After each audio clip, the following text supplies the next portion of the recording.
ठहरिए मेरे प्यारे साथियों, अब जो समय आ रहा है वह साधारण नहीं है।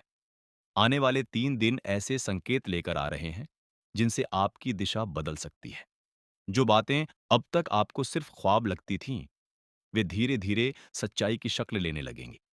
ऐसा महसूस होगा जैसे भाग्य ने आपकी ओर कदम बढ़ा दिए हो और अब वह पीछे हटने वाला नहीं है। आपकी मेहनत, आपका नजरिया और आपकी अलग पहचान लोगों का ध्यान खींचेगी। अचानक लोग आपके बारे में बात करने लगेंगे, जानना चाहेंगे कि यह बदलाव कैसे आया। भीतर से आपको भी लगेगा कि कोई अदृश्य शक्ति आपका हाथ थामे आगे बढ़ा रही है। यही वह समय है जिसका इंतजार आप लंबे वक्त से कर रहे थे। इन 3 दिनों में 4 ऐसी घटनाएं उभर सकती हैं जिन्हें नजरअंदाज करना मुश्किल होगा। पहली बात, जो काम लंबे समय से अटके हुए थे, उनमें रफ्तार आएगी। जिन जगहों पर रास्ता बंद लग रहा था, वहीं से नए रास्ते खुलते दिखेंगे। दूसरी बात, एक ऐसा अवसर सामने आ सकता है जिसकी आपने उम्मीद नहीं की थी। यह देखने में छोटा हो सकता है, लेकिन इसका असर बड़ा और दूर तक जाने वाला होगा। तीसरी बात, किसी पुराने तनाव या बोझ का अंत होगा। मन हल्का होगा, ऊर्जा लौटेगी और सोच पहले से ज्यादा साफ महसूस होगी। और चौथी बात, किस्मत में एक खास सी चमक आएगी, जैसे जीवन का कोई नया अध्याय शुरू हो रहा हो।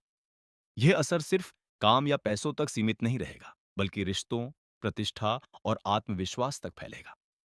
अगर आप सच में इस नए मोड़ को अपनाने के लिए तैयार हैं, तो इस संदेश को अंत तक अपने भीतर उतारिए, क्योंकि किस्मत का जागना कोई अचानक हुआ जादू नहीं होता। यह भीतर की तैयारी, बाहर के अवसर और सही समय का मेल होता है। आप पिछले कुछ समय से किसी ना किसी वजह से थमे हुए थे। कभी काम की देरी, कभी रिश्तों की उलझन, कभी मन का बोझ। अब उन्हीं गांठों के ढीले पड़ने के संकेत मिल रहे हैं। ये वक्त सिर्फ खुश होने का नहीं, बल्कि समझदारी से कदम उठाने का है। सबसे पहले बात करते हैं रुके हुए कामों की। कई बार काम इसलिए नहीं चलते क्योंकि या तो संसाधन अटक जाते हैं, या सही लोगों से संपर्क नहीं बन पाता, या भीतर ही संदेह बैठा रहता है। आने वाले दिनों में इन रुकावटों में से कुछ अपने आप हल्की पड़ सकती हैं। कोई पुराना संपर्क फिर से सक्रिय हो सकता है, कोई सहकर्मी सहयोग को तैयार दिख सकता है, या कोई नया रास्ता नजर आ सकता है। लेकिन ध्यान रखिए, गति तभी टिकेगी जब आप भी सक्रिय होंगे। सिर्फ इंतजार करने से नहीं, बल्कि छोटे छोटे ठोस कदम उठाने से। अधूरे कागज, रुके कॉल, टलते हुए मैसेज, इन सब की एक सूची बनाइए और एक एक करके आगे बढ़ाइए। छोटी जीतते ही बड़ी सफलता की नींव बनती है। दूसरी बड़ी बात उस अप्रत्याशित मौके की है। यह मौका अक्सर उसी रूप में आता है जिसकी आपने कल्पना नहीं की होती। कभी एक छोटा प्रस्ताव होगा, कभी कोई नया परिचय, कभी कोई विचार जो आगे चलकर बड़ा बन सकता है। ऐसे समय में सबसे जरूरी है सजग रहना और जल्दी लेकिन संतुलित निर्णय लेना। हर छोटी चीज को तुरंत नकार मत दीजिए। देखें कि वह आपके लंबे लक्ष्य से कितना मेल खाती है। भरोसेमंद सलाह लें, पर अंतिम निर्णय अपने विवेक से करें। कई बार भीतर की हल्की सी आवाज ही सही दिशा दिखा देती है। तीसरी बात, पुराने तनाव का खत्म होना। यह बदलाव सबसे गहरा हो सकता है। रिश्तों की खटास, अधूरी उम्मीदें, काम या पैसों की चिंता, ये सब धीरे धीरे मन की ताकत खा जाते हैं।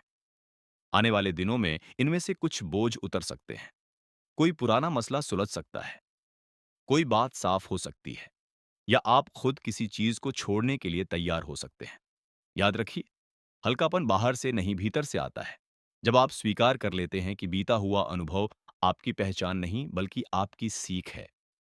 और चौथी बात, किस्मत की चमक। ये चमक केवल उपलब्धियों की नहीं, आत्मविश्वास की होती है। किसी मीटिंग में आपकी बात सुनी जा सकती है, किसी जगह आपकी तारीफ हो सकती है, या आपको खुद पर फिर से भरोसा महसूस हो सकता है। यही असली बदलाव है। बस सावधानी ये रखें कि अचानक मिली सराहना आपको जल्दबाजी या घमंड की ओर ना ले जाए। जो भी मिले उसे स्थिर और टिकाऊ बनाने की सोच रखें। इन चारों घटनाओं का एक गहरा संबंध है। जब काम चलते हैं तो आत्मविश्वास बढ़ता है। आत्मविश्वास से मौके पहचान में आते हैं। मौके अपनाने से तनाव घटता है, और जब तनाव घटता है तो आपकी असली क्षमता सामने आती है। यही वह चक्र है जो भाग्य को नई दिशा देता है। इसलिए इन 3 दिनों में निष्क्रिय ना रहें। योजना बनाइए, प्राथमिकताएं तय कीजिए और हर दिन एक छोटा लेकिन साफ कदम उठाइए। ध्यान रखिए, छोटे संकेतों को पहचानना बहुत जरूरी है। अचानक हुई कोई बातचीत, किसी पुराने संपर्क का सक्रिय होना, साफ साफ दिशा देने वाला कोई संदेश, ऊर्जा में आया बदलाव या किसी तरह की सराहना, ये सब बड़े परिवर्तन के संकेत हो सकते हैं। जब एक से ज्यादा संकेत एक साथ दिखें, तो समझ जाइए कि समय निर्णायक है। उसी पल कदम उठाइए। और अंत में, अगर आप भगवान भोलेनाथ के सच्चे भक्त हैं, तो मन ही मन उनका स्मरण कीजिए। आभार रखें, धैर्य रखें और अपने प्रयास जारी रखें। आपका समय बन रहा है।